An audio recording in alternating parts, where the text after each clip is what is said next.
How does one foreclosure impact a whole neighborhood? I'm Jill Horner. This is Comcast Newsmakers.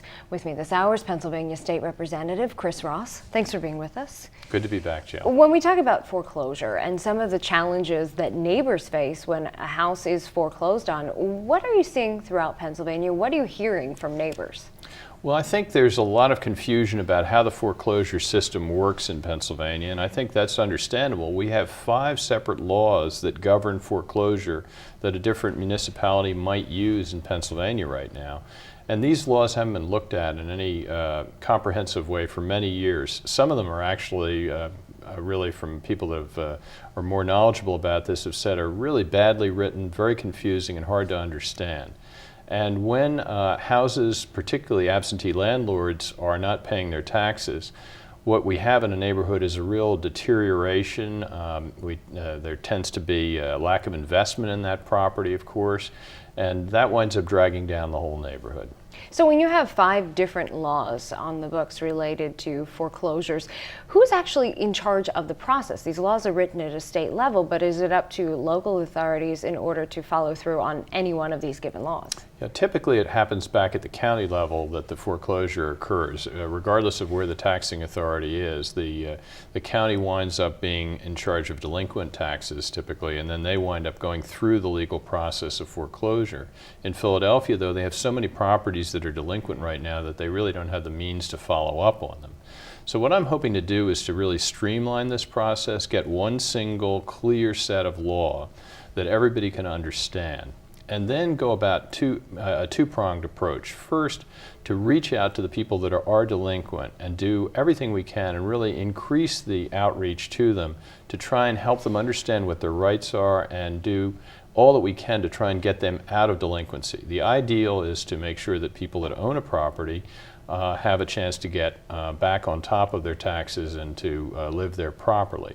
But if it's particularly an absentee landlord that isn't interested in really maintaining the property, or if it's someone who really can't manage it, then we need a clear moment or a process so that the property can be taken and put back into the marketplace where it can be taken over by someone who is going to maintain it properly, take care of it, and use it properly. Could these initiatives actually help to clear up some of the issues related to title?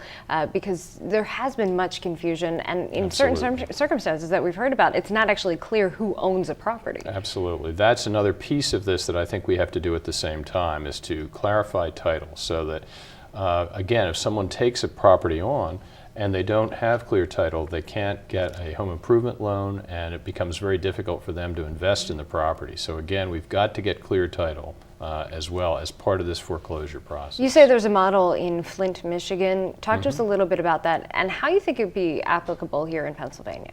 Well, in Flint, they had a real revision of the total foreclosure process where, again, they got very aggressive up front on delinquencies, where they provided legal counsel. They provided all forms of notification to try and get someone who was perhaps avoiding the problem to really face up to it and to see what their options and their rights were.